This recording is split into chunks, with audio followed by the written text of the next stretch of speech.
Começa agora mais um capítulo da Super Bíblia. Preparem-se para conhecer a maravilhosa parábola do semeador e aprender a dar bons frutos para o reino de Deus.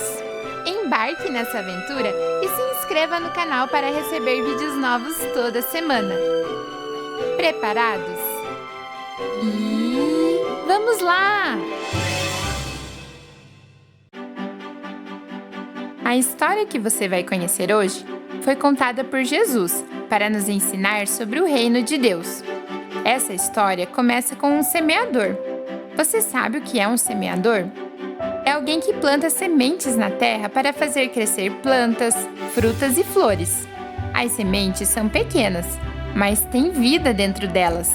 Elas precisam de água, sol e terra boa para crescerem fortes e bonitas. Um certo dia, esse semeador saiu caminhando para semear. Enquanto fazia o seu trabalho, algumas sementes caíram à beira do caminho. O caminho é uma estrada onde as pessoas andam e os animais passam. O caminho é duro e não tem terra. Quando as sementes caíram no caminho, elas não conseguiram entrar na terra, ficaram expostas. Então, as aves vieram e comeram as sementes. Mas o semeador continuou a caminhar e um pouco mais adiante derrubou algumas sementes em um solo pedregoso. O solo pedregoso tem algumas pedras e pouca terra. Quando a semente caiu nesse tipo de terra, ela até brotou, porque recebeu um pouco de água e de sol. Mas ela não conseguiu criar raízes profundas, porque as pedras não deixaram.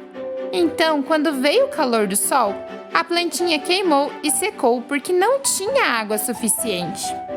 O semeador derrubou ainda algumas sementes em solo espinhoso.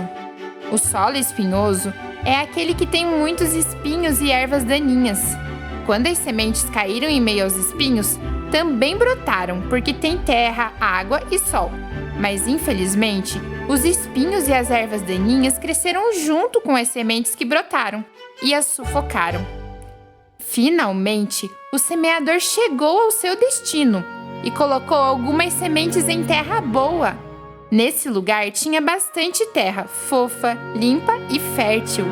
Quando as sementes caíram ali, elas cresceram e produziram uma colheita de muitos frutos, que até superou as expectativas do semeador. Que alegria! Quando Jesus contou essa parábola, os amigos mais próximos dele ficaram confusos e pediram para que ele explicasse o que significava aquela história. Então Jesus disse: algumas pessoas são como a semente que caiu à beira do caminho. Elas não se interessam pelo que Deus diz e deixam que o inimigo, que é Satanás, roube a semente do seu coração. Outras pessoas são como as sementes que caíram em meio aos pedregulhos, que ouvem a palavra de Deus e a recebem com alegria, mas elas não têm raiz em Deus, porque não se firmam na sua palavra. Então, quando vêm os problemas, elas desistem da palavra de Deus e a abandonam. A semente lançada em meio às ervas daninhas é como aquela pessoa que ouve a mensagem do reino, mas também se preocupa com muitas coisas deste mundo, como dinheiro, sucesso e a diversão. Ela deixa que essas coisas ocupem o seu coração e o seu tempo, e não dão atenção à palavra de Deus. Assim, a mensagem é sufocada e não sobra nada. Por fim, a semente que caiu em terra boa representa as pessoas que ouvem a palavra de Deus e a compreendem. Elas amam a Deus e querem agradá-lo. Essas pessoas dão muito fruto, porque vivem na palavra de Deus. Que legal! Você percebeu o que Jesus quis nos ensinar com a história do semeador? Ele quer que nós sejamos como a terra boa da história, que recebe a sua palavra e dá muitos frutos. Para isso, é importante ouvir e obedecer a palavra de Deus, pois ela é a semente que pode mudar a sua vida. E essa foi a incrível parábola do semeador. Para conferir todos os detalhes, é só abrir a sua Bíblia, lá no livro de Mateus, capítulo 13. E até a nossa próxima super aventura!